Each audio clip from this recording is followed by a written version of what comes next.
What could I possibly nickname this film? How to Be a Total Dick. That's one. The ABCs of cocksucking. Yeah, there. A lot of innuendo, but no. Steampunk 2025 The Rave. Nah. Riddick Plays the Hits. History of the Snowball. Legend of the Snowball. Legacy of the... Something about snowballing?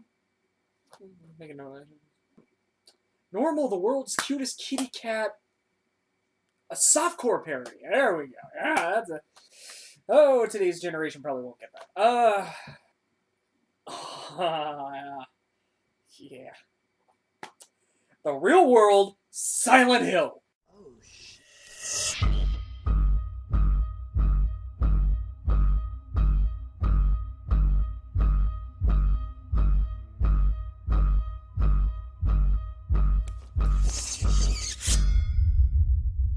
Holy...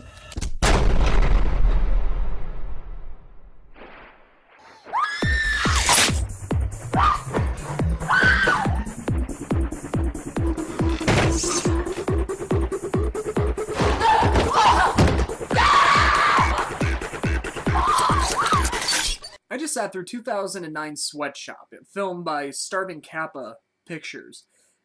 And I gotta say, at first I was really, really scared. I thought everyone looked like they were from Vampageddon for a second. I didn't like this film that much. I mean, I really like bad films. I went into this expecting to kind of like this film because I knew it was going to be bad. Netflix gave it 2.5 stars. IMDb has 1.6. I gotta give it a 3. It scared the hell out of me. And honestly, it looked like it. It looked like the cast came out of Vampageddon, except before they got giant gazongas. The production quality actually looked like it came out of Vampageddon 2, including the set. The entire film, is shot inside one warehouse. And I guess it's a large warehouse because when people die, they can't hear one another screaming.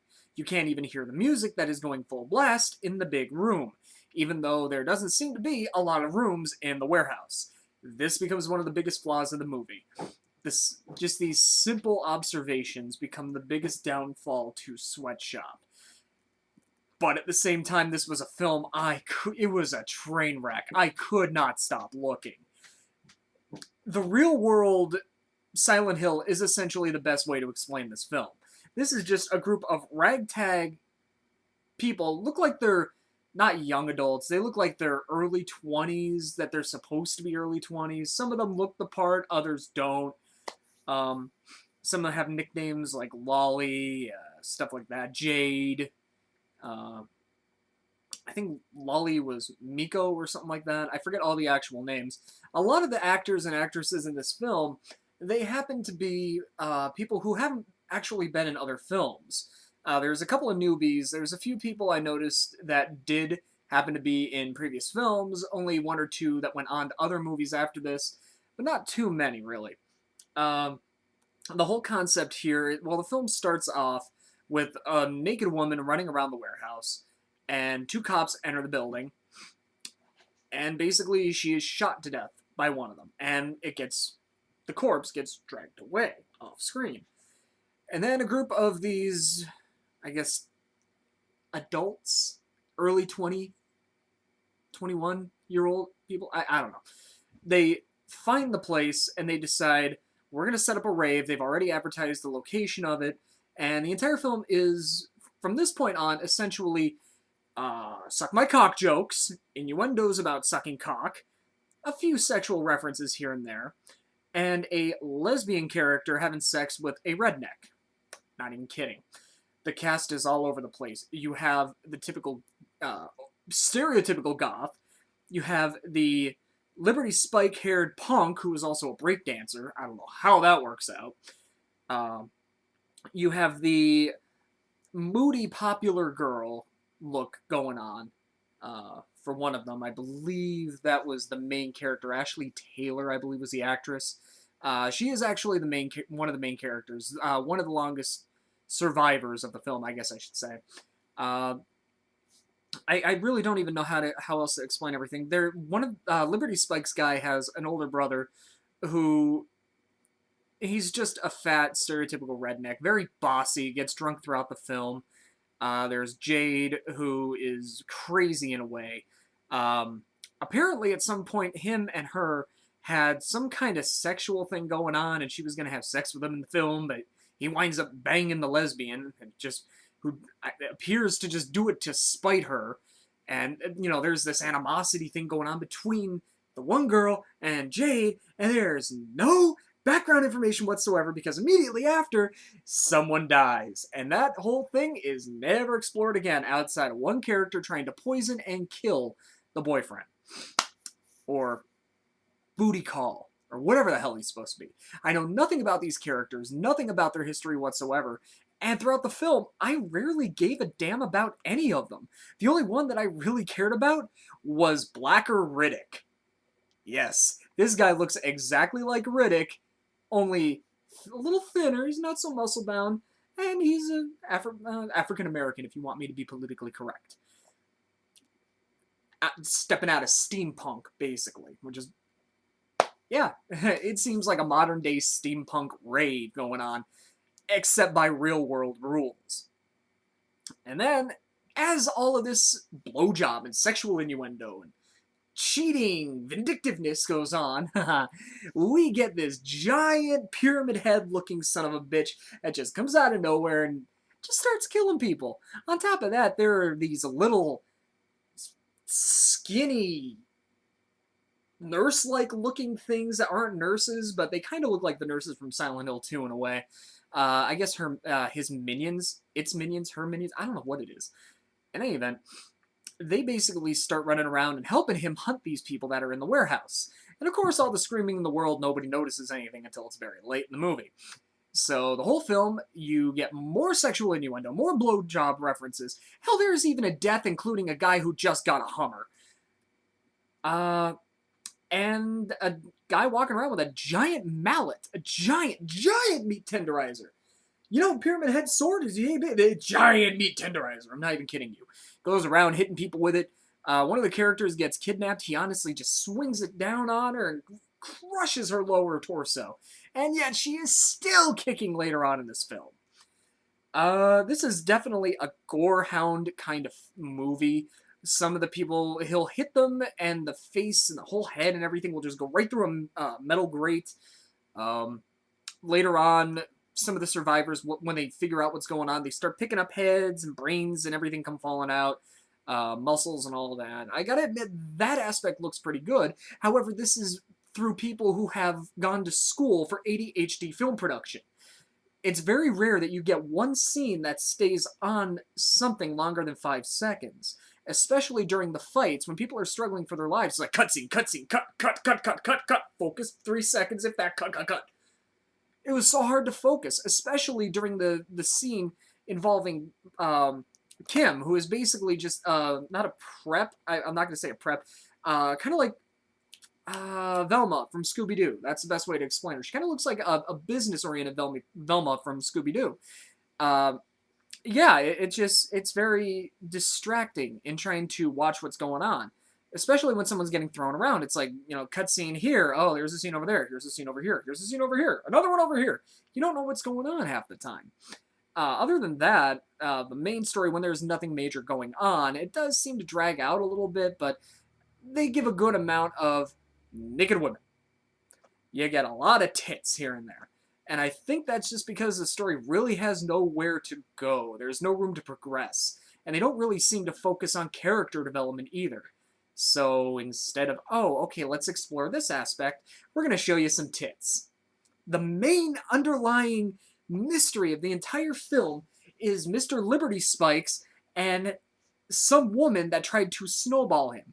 Which, if you don't know what it is, essentially she gives you a blowjob, another blowjob reference, and after you climax, it's in her mouth, she spits it in somebody else's mouth, and she tried to do that to him. So there are a couple jokes referring to this, not jokes, but a couple references to this, including a bet where Miko, I think her name was, the really cyberpunk goth-looking chick that has all the streamers in her hair. It looks like Normal, the world's cutest kitty cat, especially the way she acts. Holy crap. They get into a beer chugging contest, and she flat out tells him that he lost the bet, so he has to lick her pee-pee. After 20 minutes before going on about how he doesn't like fluids on him from either male or female. And yeah, there's just, from that point on, it just becomes, people are dying, no one notices. Eventually they do notice, and it's left to Vin Diesel and the main character, Ashley, and those two have to try and figure out what's going on, try and escape with whoever happens to be left. And eventually, this is where she becomes a total bitch. Spoiler alert, because I will tell you this, and it is necessary for the actual story review, because I don't blame her one bit. Eventually, the Ravers show up, and big muscle-bound pyramid head guy with a meat tenderizer shows up and starts killing everyone.